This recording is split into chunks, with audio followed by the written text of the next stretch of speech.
but overlooked truth. Leadership doesn't begin with promotion, it begins with how you lead yourself under pressure. Good morning once again. My name is Rahul Karan Sharma. I'm a leadership strategist and staffing industry specialist, and your host of Leading Before the Title. My work is dedicated to helping individuals moving from invisible contributors to influential leaders by mastering confident leadership. Today, we are exploring what it looks to lead in one of the most demanding sectors of our society, mental health and higher education. Joining me is Vance. Vance is someone who has been a transformative leader, currently managing inpatient mental health operations with a deep commitment to bringing emotional intelligence and resilience leadership. Now, he specializes in building cultures where human centered leadership isn't just a buzzword, but a necessity for survival and success. Vance, welcome to our conversation. How are you doing today? No, I'm doing great. I'm doing amazing. Had a great weekend, and I'm blessed to be here. Thank you very much for having me. Awesome. Now, Vance, before I dive into deeper on our rest of the conversation, at the outset, I wanted to seek your inputs in the world of inpatient mental health. What does leading before the title mean to you on a day to day basis? So, leading before the title means you should be serving others. So, all your service should be tied to this higher purpose. So, for example, my actual title is just behavioral health community liaison. However, I don't let that title stop me from my higher calling and my higher purpose of serving others. So, the best leaders are people who don't let the name before, like the title before their name or the title after Mhm. their name, stop them from service within that higher calling. So that's what leading before the title means to me as it pertains to that. Wow. And I definitely see that servant attitude, the servant approach or servant leadership approach is very, very critical in every aspect of leadership, specifically in the mental health and the inpatient purpose that you are doing, my friend. So thank you for sharing their inputs on what leading before the title means to you. Now, you have seen the pressure students and faculties face today. Based on my research, I learned that you work primarily with the higher ed industry. So that's the context. How can university leaders apply clinical resilience to help their teams navigate their current mental health crisis in the higher education? Well, one thing about me is that whenever I'm talking about leadership, the first thing I always talk about is having that clearly defined vision. So where are we Hmm. going? That clearly, once you have that clearly defined vision, that's when you're going to be able to set some goals to be able to actually accomplish that vision. Because the goals are ultimately the steps you're going to that's what's going to lead the steps and kind of it's going to lead you to that's going to determine your ability to be able to formulate that plan to be able to accomplish that vision.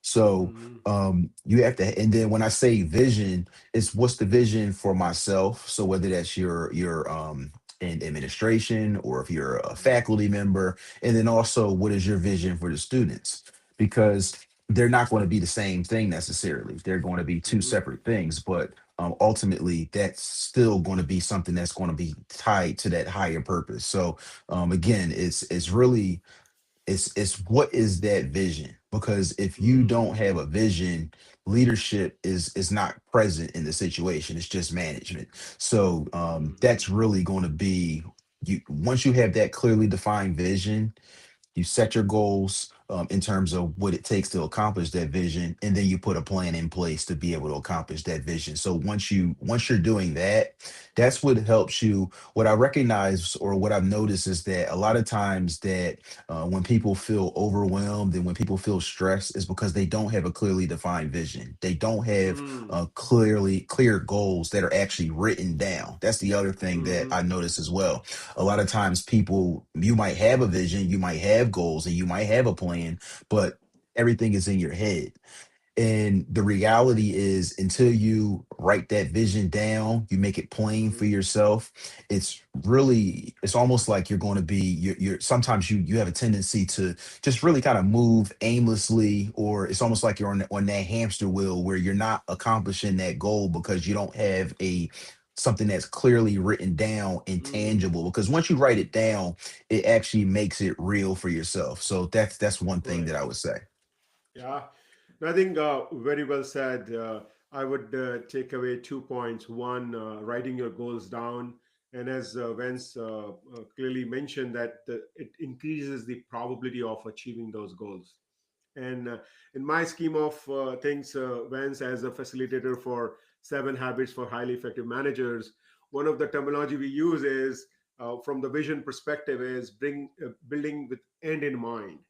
And when we leaders work with that end in mind, we are able to craft out that baby steps, those basic steps that will help us in leading to that vision. So thank you for bringing that up. Vision is one of the critical aspect for a leader to be successful. So all those aspiring leaders, make sure that when you are working on a project, when you're working on a new initiative, make sure that you have that vision in mind. If you are not clear on that vision, work with your leader and get clarity on that vision. So great. Now, moving on to the next, Vance, in today's environment, we are seeing the way AI is transforming leadership, the AI is transforming the work.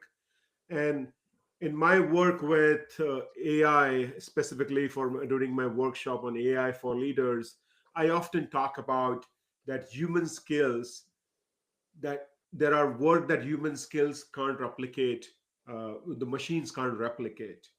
Now, how does a leader in your field maintain a human first approach when the environment is highly stressful and there are a lot of stakes in hand? How can that human first approach can remain as one of the aspect in leadership? No, that's actually a great question because um, AI is great. So don't get me wrong. It's been Mhm. an amazing addition to our society that's really become integrated into our everyday lives, whether we know it or don't know it. But I believe that it all starts with your frame of mind. Mhm. The reality is that we have to look at AI for what it is, and it's a tool. Mm. Like Yeah. it's a tool. And so the artificial intelligence, whatever that tool that you're using, is only going to be as good as the end user. And so Correct. it's important for us to recognize that artificial intelligence, as though there are many applications and programs that may mimic human Mm. connection, it can't replicate human connection. Mm. There's no tool that's going to be able to replicate human connection.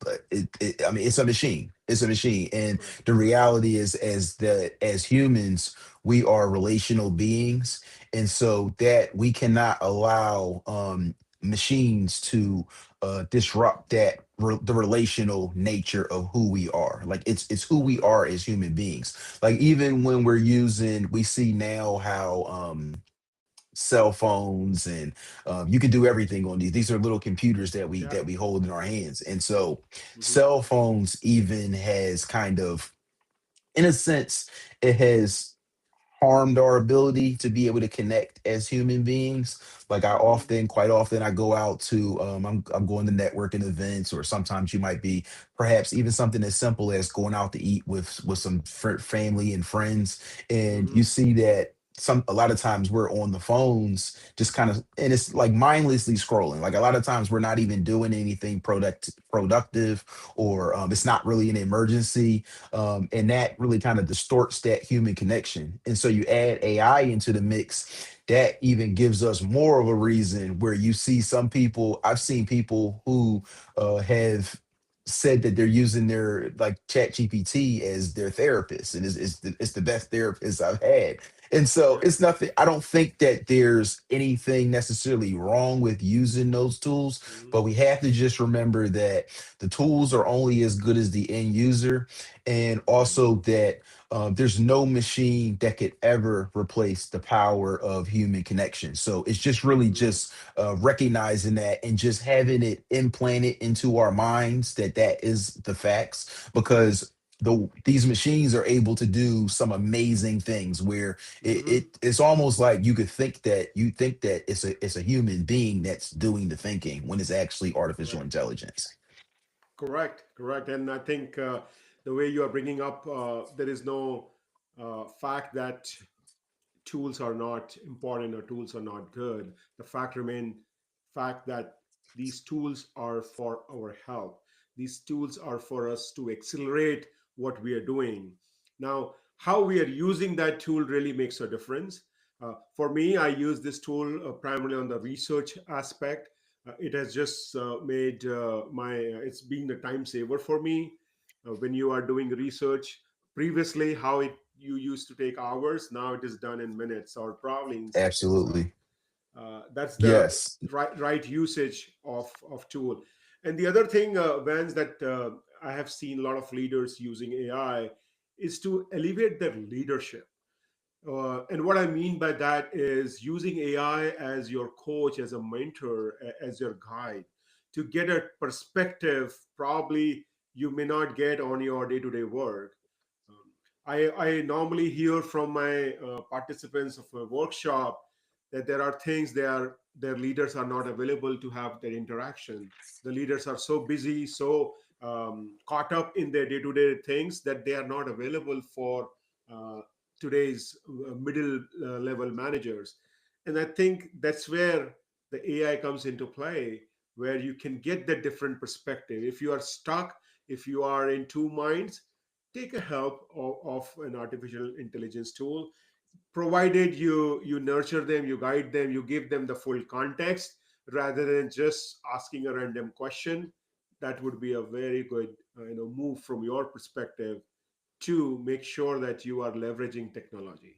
And, No, that's and very thank you. important what you just said, because I mean I do have several tools. Like I use it for research as well, where I Hmm. do my own research, like in terms of looking through articles. But you can use artificial intelligence to be able to scrub the internet for different. If you're looking for articles on a specific topic, you can use artificial intelligence tools to be able to identify these articles. You can do it at the click of a button. Whereas there once was upon a time where you might be going hours and hours really kind of looking for those same articles that you can research, you can find at the click of a button. And then also I use it to be able to keep myself organized. So if I'm doing outreach, if I am like sending emails and things of that nature, follow up emails, these are ways to be able to, again, it's ways to be able to increase your productivity.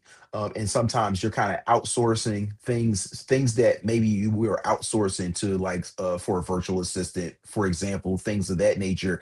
You're able to do them yourself, but you're able to leverage these tools and be able to not kind of and basically not be able to put a more of a burden on yourself, because you're able to, and then maybe you might be able to save money, you might be able to save other things, but it's very important. At the end of the day, we have to recognize that it's a tool, and it's only as good as the end user. And then it's also important to just be able to use AI in an ethical manner as well, because one of the things Hmm. you Yeah. said was you're using it for research, but you're not, once you're doing using that research, you're not using it to like create an article for yourself or something like that. Hmm. You might use a tool to be able to do edits and things like that, but you don't want to use the Hmm. artificial. I mean, I should say that there's a thin line between using it ethically and an unethical use of the tools. Correct, correct. And one of the approach that I have used, Vince, is whenever I'm using either Gemini or GPT or Claude, I always provide my perspective to the response. So I just don't ask a specific question that, hey, draft an article for me for five effective tips for a leader. I always give my perspective so that that article that it generates is really means it appeals to me, and it is clearly taking the inputs from me rather than taking inputs from all over the internet. So that is one thing that has worked for me, and I would advise people to, when we are using, use your perspective, share your perspective rather than just asking a random question. And that's where that ethical piece that Vance is bringing really makes a difference. So thank you for bringing that Absolutely. up. On that note, I also wanted to acknowledge Vance. I know when we exchange our emails for this conversation, we strike a conversation around you being from Philly, and we both being the Eagles fans. So it's very sad to see Eagles exit 2 weeks ago. It was very devastated, and there's a lot of learnings from that exit as well on how you manage those moments when you needed to execute at your best. It's a very sad moment for us at that day when Eagles lost. My son is a biggest fan of, and I'm sure for Philadelphia families also, it did not go well. I wanted to just have this conversation on what was going in your mind when you saw that we did not converted that fourth down into the first down in that last minute. Well, I mean, for me, I think that the Eagles season, the way it ended, was kind of a culmination of how the season went as a whole, where there was an Hmm. up and down offense. Weeks ago, we kind of saw that the offense was up and down, and that you had some good moments, but for the most part, the defense looked amazing, and the offense was Hmm. kind of stale all season. And I think Hmm. that that lack of offense came back to bite them in that playoff game. Because I mean, I thought the 49ers are, it's a good team. I definitely thought that was a good team, but I thought they had a lot of injuries that where it wouldn't be as much of a challenge as it was. But looking at that game, it really just kind of summed up the way that the offense had been up and down. They just really Hmm. weren't able to get in a real flow for anything. So I don't really go to like one play or one or two plays in terms of thinking that maybe could have made the difference. I think it was a Hmm. series of things starting with the Hmm. offensive play through the season, and I think it just carried over into the playoffs where they were not able to overcome the lack of offense. So that's what I really think. Okay, no, that's fair enough. And if we tie this to leadership, leaders, just one action of yours or one project failure of yours should not define you. When Absolutely. you lose something, you need to do that self introspection as to what signals you got in maybe last 30, 60, 90 days that has actually led to either the failure of any project that you are leading or failure of any other things, because failures are always the first attempt in learning. We should look failures as the next step. As a I always tell to my kids that rejection is the first step to selection. So if you get more and more rejection, it's basically preparing you to get selected in the next opportunity. And I really like your perspective as you brought it up, that it was not just that one play or one day. It was basically the series of things that has happened throughout the season that has led to our early exit. So thank you, man, for bringing that up. I will definitely share that conversation with my son as soon as we are done with our conversation. Yeah, and Um, it's still a good team. So I mean, it's like you mhm. said, you can't win them all. For folks who are football and NFL fans, it's extremely hard to return to the Super Bowl just because, once you really the reality is once you win, you're on top of the Mm-hmm. world for this day or that these couple weeks, but you're going to lose players to free agency. You're going to lose coaches because they're going to move on for new opportunities. And then the other part of it is that throughout the season, every team that you play, you're going to get their best every Mm-hmm. single time that they play. So it was just it given the offensive struggles, given the fact that they didn't have any back-to-back home games all season, um, given the fact that there were so many things that were kind of working against this team, I Mm-hmm. was definitely impressed that they were even able to get to where they were Playoffs. as the three Mm-hmm. seed going into the playoffs, despite all the things that were working against them. And I still think at the end of the day, it's a good team. Jalen Hurts, I love Jalen Hurts a lot. Thinks Mm-hmm. he's a I don't he's an exceptional example of what it means to be a leader, and Mm-hmm. so I do expect that the Eagles are going to bounce back and they'll remain a good team. Sure, I definitely second that, and I love the leadership style of Jalen. And actually, I also love the coach Nick, how he actually motivates team, how he actually drives the team. So, uh, in all, overall, great combination. Moving on to our segment next aspect, Vince, for aspiring leaders who are listening to us, who are really focusing on moving to that next step and specifically in the university system, the higher education system, what one small step that you would advise for them to take to build their own executive presence and start influencing their culture without having an authority?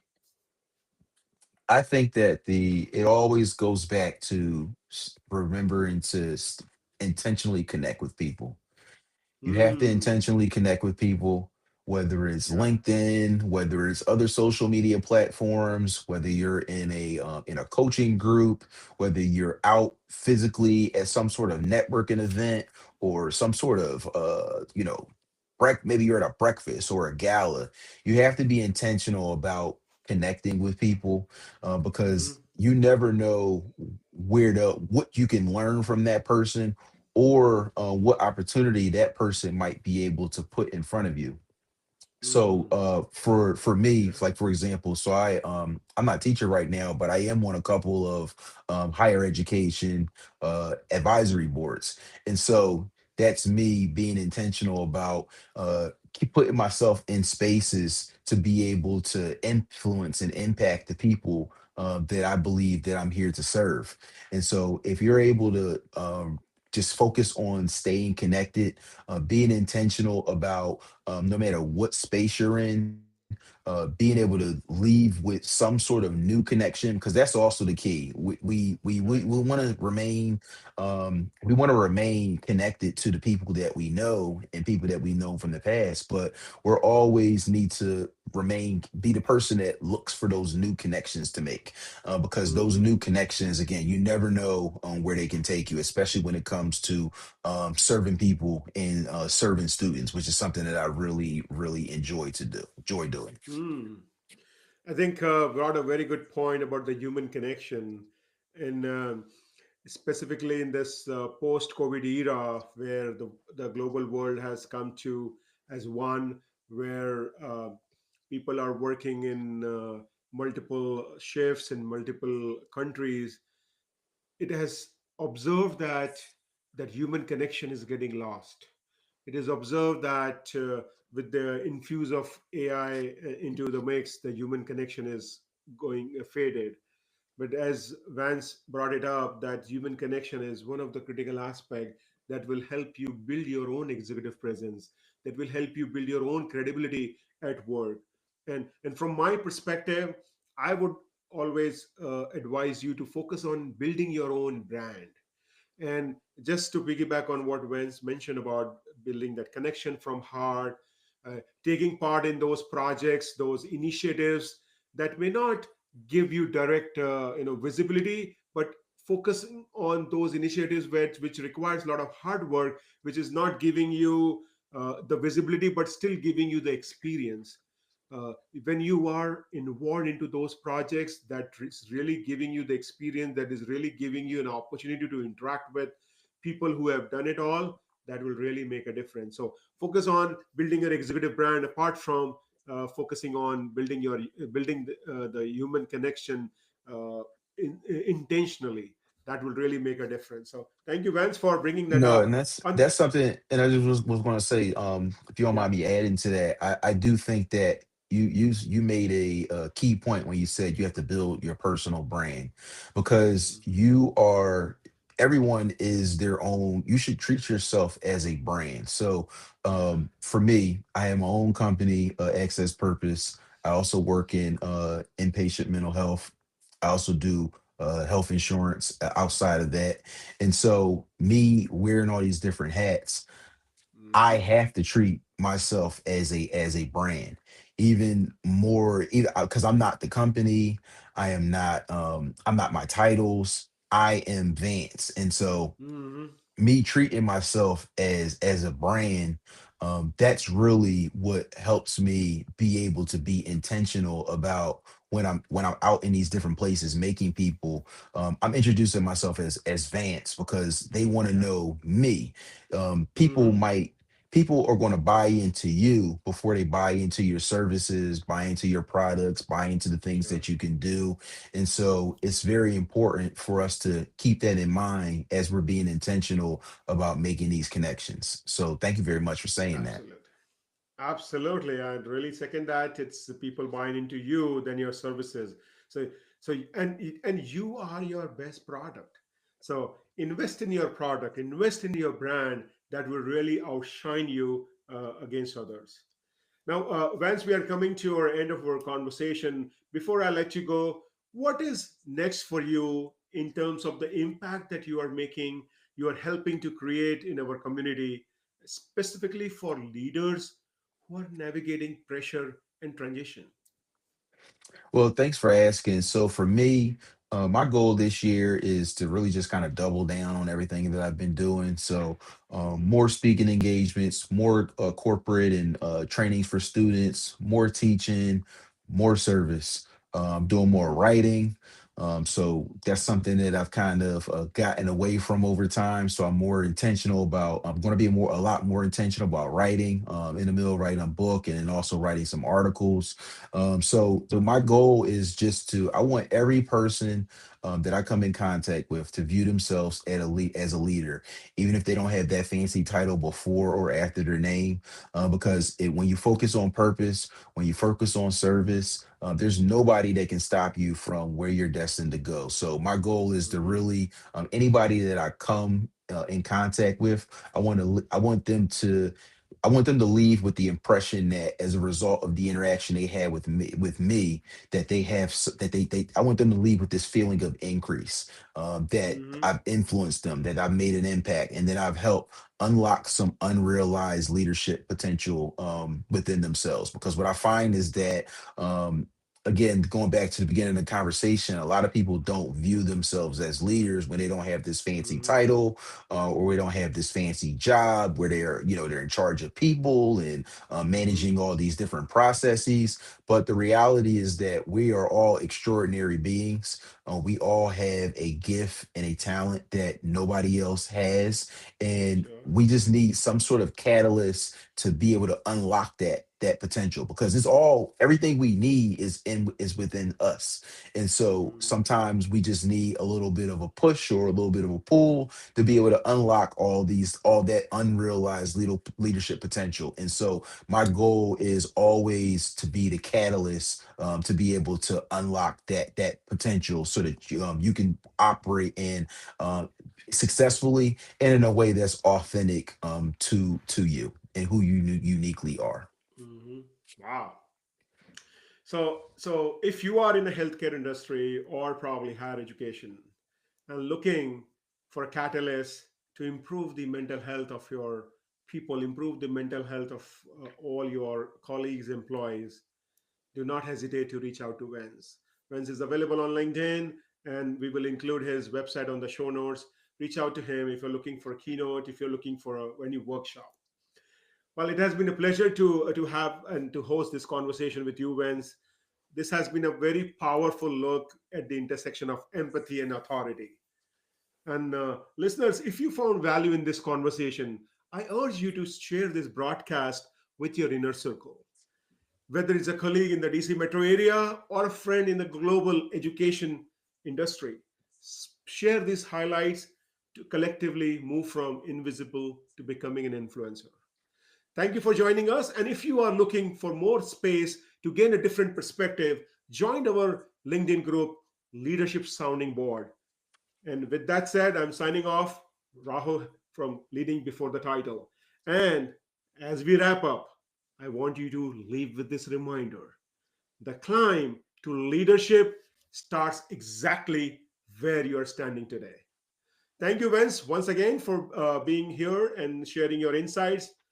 We really wishing you best and hope for an amazing 2026 for you. Thank you. You as well. Thank you very much for having me.